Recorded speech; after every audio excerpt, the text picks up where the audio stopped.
Gepleýär Azatlyk radio. Öňüňizde saglyk hormatly dinleýijiler. Pragada studiýada Kepdäniň jemi bilen men ýogşun anagurwa. Hormatly dinleýijiler, bu hepde Azatlygyň web saýtyny iň köp okulan habarlaryň öňüni Türkiýede ýykylan uçurda türkmen raýatlaryň hem bolan gaýdylýar diýen atlan çap edilen habar çekýär. Prezident guruluşyklar we atlar bilen diýdarlaşdy. Synçylar onuň özüni aşyk bolanyny aýdýarlar.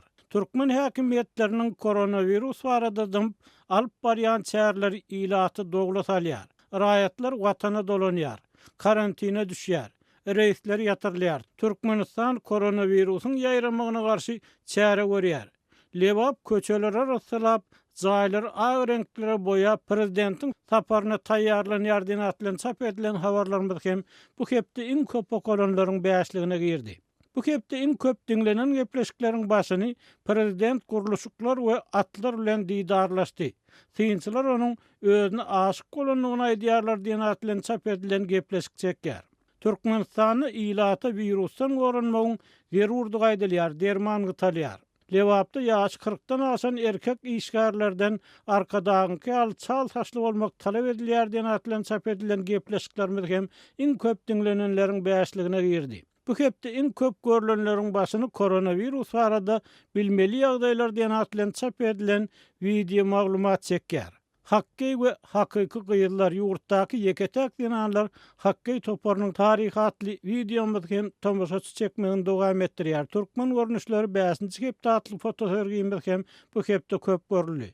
Öňkü Sowet ýurtlaryna ilat sanynyň özgörüşi, koronavirusyň ýaýramagy diýen temadan çap edilen sanly maglumatlarymyz hem köp tomoşaçy çekdi.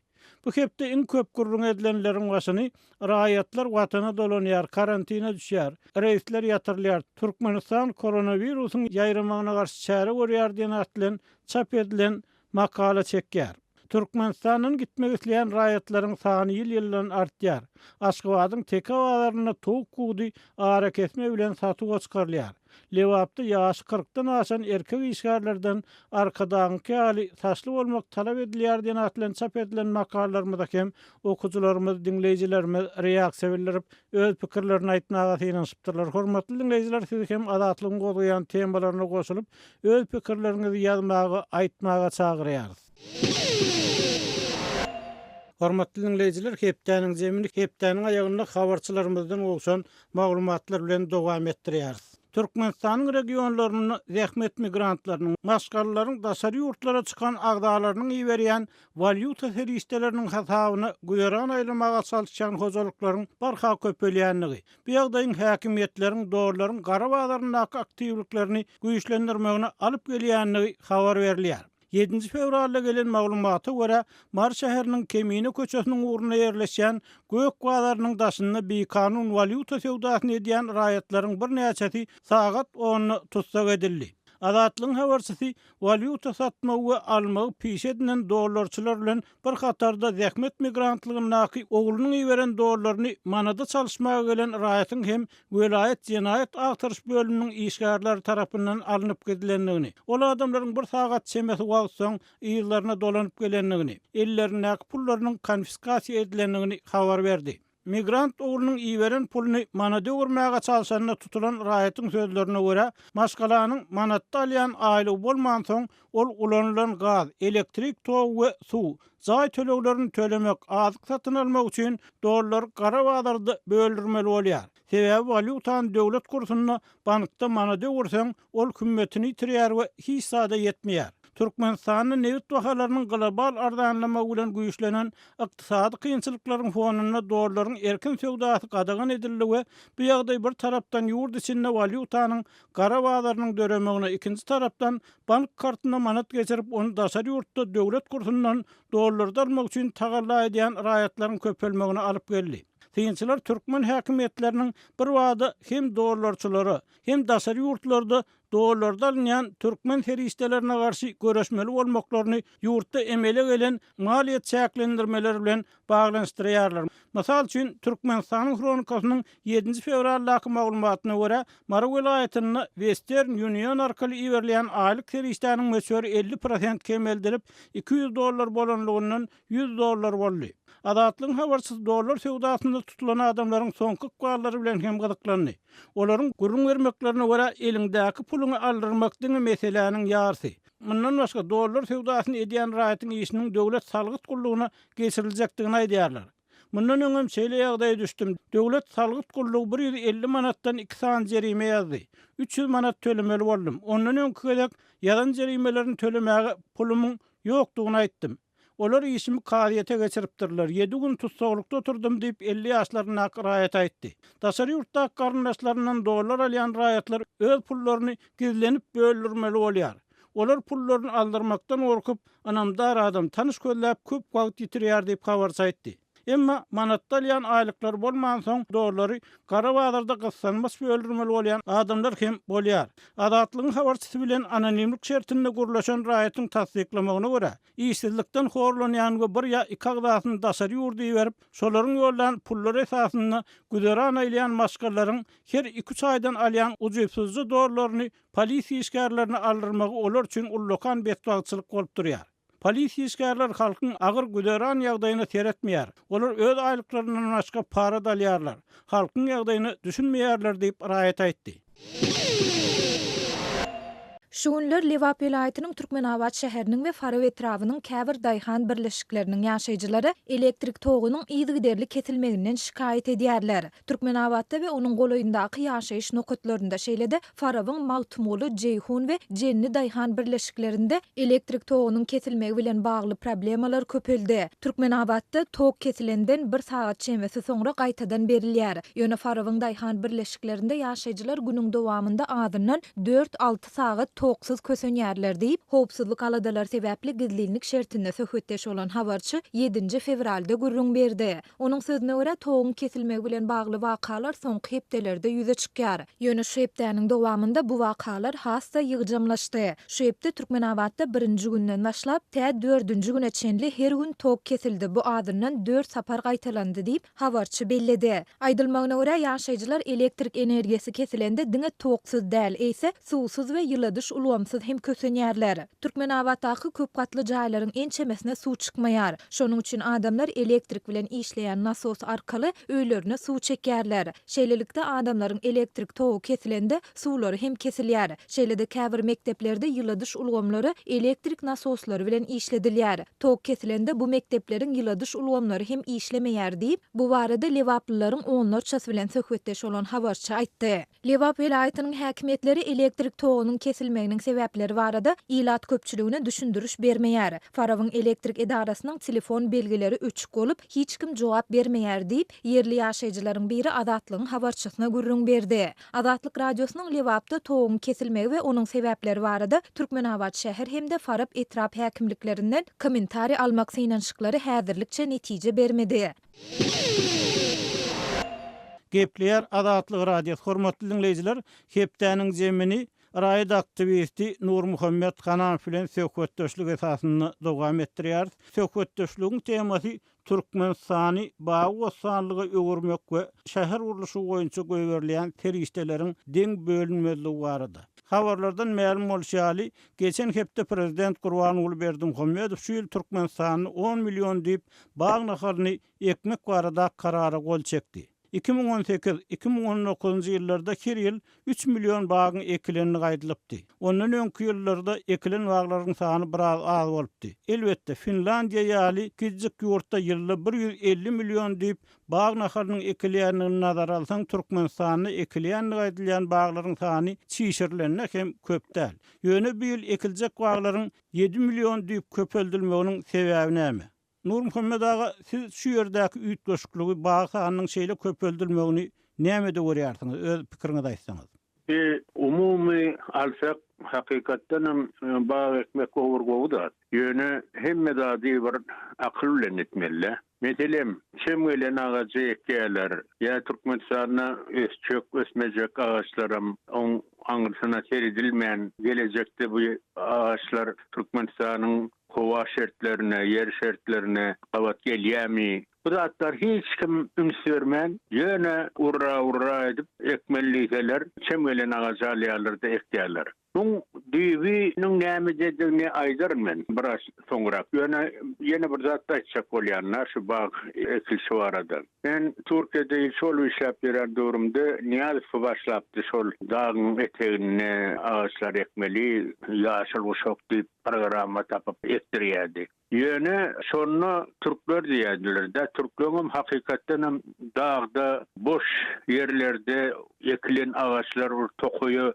dönükden yerler vardı da. Olar şol alım adamları bilen bile öwrünüp zat edilýärdi. Şonu na olar diýerdiler. Wagt bize na ruhsat berseler, biz nähili ağacı nerede ekmeli, şor yerde kösýän ağaçlar var, dağda kösýän ağaçlar var. Şoň hemmesini analiz edip bererdik diýip nime diýenlerine Türkmenistan habar edemdi. Olo masmadlar ünsem bermediler. Bu düýbi diňip ağaç ekip bir hakykatdan hem gökkuşok etmek netleri yok. Bu düýbi diňe ýanky korrupsiýa. Şol ağaç ekilli, plan çykyjy dilli diýip şoň arkasyndan diňe jüwlerini urmak bilen. Onda sizin pikiriňiz şu ýylda 3 milyon metrden ekilýän baglaryň birden 10 milyona çykmagy korrupsiýa bilen bagla. Siz şeýle diýmek bolýarmy? Diňe şeýle diýip pikir etýän. Näme üçin diýseňiz, ha Niyazov ýolundan soňra eýämin ha 10 ýyl ýeli. 10 ýyl, 7-nji ýyldan başlap. Her ýylym ekilýär bu ağaçlar. Yani ondan öňem Niyazov döwründe de ekilip ýördi. Oň döwründe de bir 6-7 ýyl ekildi. Bu mahal blok hemmesi bir tutaýan ağaçlar bu 50% aýrysyn. 50% bir tutmasyn. Ýöne galany mahal Aşgabatyň daşdöwrü ýöne tokoy bolup gitmeli ahirin. Hani ol ağaçlar? Men niýene ol ýene bir bölege ýere gömülýär ki edilýän çykdyjylar we bir bölegem programmany döretýänliň esasy döwlet ýollaşysy bolýar-da. Soň gurkadny soň çedilýär. Bu jüwe urulýar. Ve bulun esasy maksady. Bu ýyl ekilmeli baglaryň 5 milyony prezidentiň kararyna anyk görkezilmegine görä Ahal welaýatynyň Akguday Beherden etraplarynyň aralygyny ekilmeli. Galan 5 milyony 4 welaýatda ekilmeli. Yerli synçylaryň käbiri bu ýagdaýy prezidentiň ýurdun welaýatlaryna ala gözde garamagynyň serişdeleri deň bölmeliliginiň bir misaly hökmünde görkezýär. Şol wagtda da saragtly bir dinleýjimiz prezidentiň hatda 5 milyon diýip bag ekiljek Ahal welaýatynyň etraplaryna hem deň gözde garamaýanlygyny aýdýar. Bu hakykatdan hem çeýlemi ýa bu ýagdaýyň başga bir düşündürüşi bolup bilermi? Bir de var ulu yanlış. Birinciden önem için 10 milyonun 5 milyon ahal velayeti etmeli, bağlan 4 velayeti 5 milyon etmeli. O hani denkçilik. Bu böyle mesele bolmaýar ahirin. Geçecek bolsaň deňet. O velayetlerde yaşayan adamlar näme? Ülkesi adam mı? Ya o velayetleriň başka şerti barmy? Şoň üçin bir ulu yanlış. İkinciden hem hakykatdan hem diňe ahla berilýän 5 milyonum o da denk berilýän. Diňe şu ýanky Aşgabat döwrüne kilip alan näme? Hakykatdan hem Saratdaky ýaşaýanlar başga adamlarmy? Türkmenistanyň raýaty dämi? Olary gök agaç ekmek gadaganmy? Näme üçindir hemme taraplaryň göz tutulanyk? Şu da bir uly mesele getirýär. Bir düşünçli hakykatdan hem diňe men owama bolsun niýip edilýärmi, galynyň kam näme bolsa şo bolsun niýilýärmi? Şunlara reallar bilen bölüp etýän oýunlary. Inni Nurmuhammad Bağdan şäher gurulşygyna geçdik. Prezident geçen hepde Ahal welaýatynyň täze dolanýaryş merkeziniň dakylja gadgirliğin saklanýan şäheriň gurulşygyna 1,5 milyard dollar möçberini terişde goýberdi. Synçylaryň käbiri bu karary hem ýurda deň garamadlygyň bir misaly hökmünde häsiýetlendirýär. Olar häzir ykdysady kynçylyklar döwründe bu hili gymmat gurulşyklara ederek iş orunlary döredilse, ýurtdan gidýän adamlara iş, gazanç mümkinçiligi köpeldilse, kynçylykda ýaşaýan maşgallara kömek edilse, has gowuljakdygyny öňe sürýärler. Bu dogrudan bir zerurlyk esasynda gurulýan şu şäher ýa-da bir ýerde başga edilmeli işler barmy edil häzirki pursatda şo synçylaryň aýdyşýaly. Siz şu synçylaryň pikirine nähil garaýardyňyz? Synçylaryň pikiri gaçy dogry pikir. Hakykatdan bir uruşuk kekeli Türkmenistanyň ýolbaşçylary Niýazowdan başyn Berdimuhammedow dowam etýär. Bu ýöne binalar gurup şäheriň öňkü jaýlarynyň daşyna da mermer bilen ýapmak, bu ýöne bir direkt boşuna harj etmek ahyrin. Hakykatdan döwletiň aladasyny etýän adamlar bolsa, ýolbaşçylar bolsa, bir etmeli çykdyjylary peýdaly sindirilse, meselem hakykatdan iş yer barada pikir edilip, iş yer görülse, sosyal meselesine goý berilse, bir çağalaryny ekleýe bilmeýän adamlara kömek edilse, şolara da iş yer tap berilse, iş yer tap bermek üçin hem iş yer döretmeliler. Şoň üçin bu edilýän zatlar umumy ýöne bilemok, hakykatdan hem şo guruşykdan hem kän pul urup bolýar. Men bilýän ahyryn işleýän döwrümde, ýa-ni şol işleýän döwrümde bir tapar guruşykçylar, Türk firmalary gelip, aýbar Türkmenistana işledip bolmamyka, men şo plança bermäne taýynda diýip, o ýöne bizim gepimiz Türkmenistana geçen noktada. Meni ilçi bolmam iýerlerine sörgäjip iýerli. Şoň üçin hakykatdan bu teklip bar bolsa da Türkmenistana ýerdem, o ýerde hanafi peýdasyny görýär. Şoň üçin şeýle teklipleri ýerilýär diýip hiç kim oňa ünsüren okdy. Şoň üçin men ýene şo guruşçy firmalaryň öýüdi gün aýtýardy. Şu maňa şu obyekti meselem berilse, plançasyny men çykdyjy şolary bermäne taýinlip. Ýagny olar şo para bermäge taýinlygyny aýdýarlar da. O para vermäne taýinlygyny aýtýarlar. Ödem näçe berjegine çen aýtýarlar. 20-30% çenli. O bilýäňizmi ondan onça guruluşda näçe para düşýär olar. Şoň üçin guruluşyň serilýäniň esasy we korrupsiýa diýilýär. Inni Nur Muhammed ağa ýurdu bagy wosanlyga öwürmek, etrap, owa ýerleriniň ýollaryny, köpürleri bejermek üçin göýberilýän döwlet serişdeleri nähil edilenini has netijelik, has arasy, vilayetler arasynda deň bölünip biler. Munyň üçin nähil çäre görmeli, bu ýerde nähil mehanizmler gerek. Bu ýerde ýoksa näme diýsem, meselem bu daşyndan berilýän teklipler ünsalynok. Hakykatdan bir akylly pikir bilen edilýän ok. Näme üçin diýseniz, birinjide deňçilik ýok.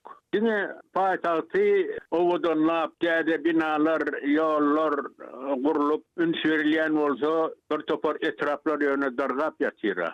Ine bize gelýän habarlarym bir vilayet paýtagty bolaýmasa, ýa-ni eýleki şäherler, kiçirek şäherler. Meselem ýa-ni Kakaýaly, Tejenýaly, Saratýaly, bir topar eýleki vilayetlerde de alyp görsek, ýöne tozap ýatyr. Bir jaýlandagy bir daşyndan seretsen, negisiň agyrýar. Bulara näme üçindir ünsürilenok. Şoň üçin muny bir pikir edip görmeliler. Hakykatdan hem döwlet ýolbaşçysy bolsa, bir özür aýlanyk görse, şo zatlar öz gözü bilen görse, näme üçin bir beýle bolup dur diýip bir pikir etse.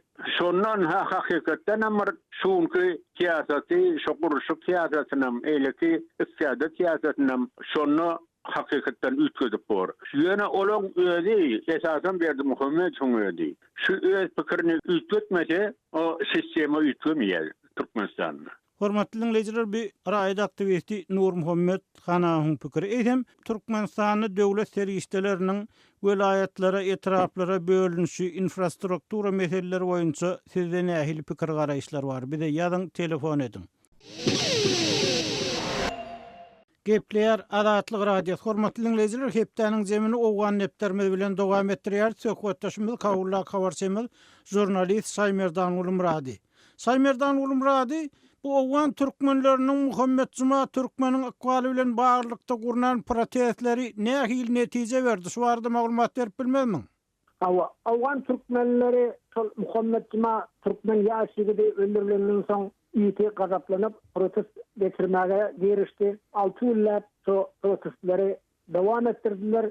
Balyk welaýatynyň häkimliginiň binasynyň öňünde çadyr dikip hem oturuş protestini dowam etdirdi. Oňa şu Türkmen jenallara gatnaşdy ve Awgan taryhynda ilkinji ýola böyle ýagdaý boldy. O türkmenleriň şeýle medeni çäre gatnaşmagy Samirdan ulu bu diňe medeni çärede däl eýsem bir hukuk çäresi, protest çäresi şeýlemi? Owa protest geçirdiler. Protest çaresine şu Türkmen minarlarının gatnaşmagy ahasam ähmiýetli boldy. Türkmen ayal gaýlary onlarça Türkmen ayal gaýlary şol protestde gatnaşdylar. Soň Türkmenlerin hesi paýtagt Kabulda şol prezident Ganynyň köşünden tartışdyrdy. Prezident Gany ýerite bir hökümet toparyny ýollady. Hökümet toparı Mazar-ı Şerif şäherine geldi. 6 millet dowam etdi. 6 fevralda şol hökümet toparı geldi. Soň 7 fevralda hem so protestçiler bilen duşuşyp geçirdi. Şol merkezden gelen hökümet toparı Türkmenlerin yana protestçilerin şol argyny dinledi. Olara adalatyň tämin boljakdygyny, yani adalatyň amala aşjakdygyny Türkmen wekillerine wada berdi. Sondan soň protesti wagtlaýynça tamamladylar. Indi ol cinayetçiler tutsak edilip cezalandırırlar diýip media Türkmenler sol netije berdi. Türkmenlerin geçiren protesti. Bu ilkinci ola Türkmenler şeýle protesti geçirip öz hak hukukyny sorap çykýarlar. Bu hukuk elbette hukuk öz hak hukuklaryny goragy üçin eden çykşy Türkmenlerin. Bağışla Saymerdan Türkmenlerin şu proteste gatnaşy bardy da anyrak maglumat berseňiz. Nerelerde ýaşaýan Türkmenler gatnaşdy şu proteste? Diňe Balykdamy ýa beýleki ýerlerden hem gelenler boldymy? Şu barada anyrak aýtsaňyz. Awa, şol Günbatar, Gündogor, Awganistandan Demirgazyk, Awganistanyň hem ýerden Türkmenler gatnaşdy. Şol protestde hem Herat vilayatynda, Faryab vilayatynda, Jowzan vilayatynda, Gundu vilayatlarynda da şeýle protestler geçirildi. Şu bärde Mazar-ı Şerif şäherinde geçirilen protestleri goldap Türkmenler çykyş etdiler. Paýtagt Kabulda da şeýle çykyş etdiler. Bu Türkmen wekilleri paýtagt Kabulda da şol Awganistanyň hakimiýetiniň baş dolandyrjysy Doktor Abdullah bilen we beýleki ýokary wezifeli hökümet resmiýetleri bilen duşuşdylar. Şu Türkmenleriň ardyny olara da ýetirdiler. Şol netije berip Türkmenler protestini tamamlady. Ýene wagtlaýyn elbetde. Eger o Türkmenleriň talaplary yerine ýetirilmese, onda ýene protestlerini dowam etdirjeklerini aýtýarlar. Hususan şu Awganistan Demirgazyk Awganistanyň benderlerine, misal üçin Şerhan, Hayratan Akdine benderleriniň ýoluny ýapjakdyklaryny aýdýarlar. Hayratan benderiniň ýoluna ha bir gün ýapdylar, 2 gün öň. Şonuň ýaly tuta öz islegleri berjay bolunça şu benderleri, ýani şu sowda satyk Awganistana we ýurtlardan getirilýän haritlaryň ýoluny ýapjakdyk şeýle haýwatlar atdy. Türkmenler eger şol arzuatlary ýerine ýetirilmese, Balk welayatynyň hakimi, Balk welayatynyň welayat keňeşiniň başlygy we beýleki döwlet resmiýetleri hem paýtagt Kabuldan gelen hökümet toparynyň agzalary Türkmen wekilleri bilen duşuşdylar. Türkmenleriň şol meselelerini dinlediler. Müsiblikde bu iş bolar diýip Türkmenlere pogta wada berdiler. Saymerdan elbette Türkmenlerin bar meselesi şu berilen wadalar yerine ýetirilse gutarmaýa Türkmenlerin ullukan howpsuzlyk meselelerini barsyň mundan öňkü beren maglumatlaryna da görä. Eýsem Türkmenler protestçiler häkimiýetleriň önüne şu barada mesele goýdularmy? Hawa şo birinji goýan meselesi şol bolup durýar. Türkmenleriň syýasy ýerlerinde howpsuzlyk çäreleri, howpsuzlyk şertleri agyr. Bu howpsuzlygy üstün etmek üçin hökümetten çare görmegini soradylar. Ondan soň şol etraf hakimlerine ve polisiya idaralarının başlıklarına Türkmenlerin yaşayan yerlerinde Türkmen kadrlarından vezife belirlenmesini talep ettiler. O hükümetin şunu kabul etti. Bir Türkmen kadrlarından Türkmenlerin yaşayan yerlerindeki etraflara hakim ve polisiya idaralarının başlıklarını Türkmenlerden belirleyecek bir sol vadanan verdiler. Sol hukukçuluğu üstün etmek için hükümet çare görecektiğini vada etti. Şimdi bärde diňe etraflarda däl, owalarda däl, şu Mazar-ı Şerif şäherinde de kynçylyklar bar. Gürüň diýdiňini şu Türkmenleriň dukanlaryny talap alyp, hatda supermarketlerini talap alyp durdular da arada. Hawa. Şu ýagdaýlaryny geçmek üçin hökümetten soradylar, şeýle talançylyk, edenetçilik diýdiň doğruluklar soňuna ýetmese, biz onda şu çäremizi, prosesimizi dowam etdirjek. Merkez paýtagt Kabula barban çadır bitdik, prezident köşküniň öňünde diýip şeýdip aýbat atdylar. Ýöne häzirlikde wagtlaýyn şol prosesini togdatdy Türkmenler. Onuň sebebi şu merkezden gelen Hökümet topary türkmenlere pukta wada berdi. Bizim ähli talaplarınızı yerine getirer, amala aşırır. Sol amala aşırılır. Eger amala aşırılmasa siz öz protestinize devam ettilersiniz. Öz hakuklarınızı orap çıkış etmeye hakkınız var ve hiç taraf bizim alınıza buet bolup bilmez. Yine bir 2-3 günün devamında sizin talaplarınızı yerine getirir deyip wada berdiler. Sayın Merdanul, elbette gelýän günlerde, gelýän hepdelerde bu wagtyň ýerine ýetirilişi barada da söhbetdeş bolar. Häzirlikçe gepleşigimiziň wagty tamam boldy. Beren maglumatyň üçin köp sag bol. Hormatly dinleýijiler, şunuň bilen hepdeniň jeminiň soňuna geldik. Gepleşiklerimizi dinleýäniňiz üçin köp sag bolun. Azatlygyň torkunlaryndan aýrylmaň. Kunlaryndan aýrylmaň. Kunlaryndan aýrylmaň. Kunlaryndan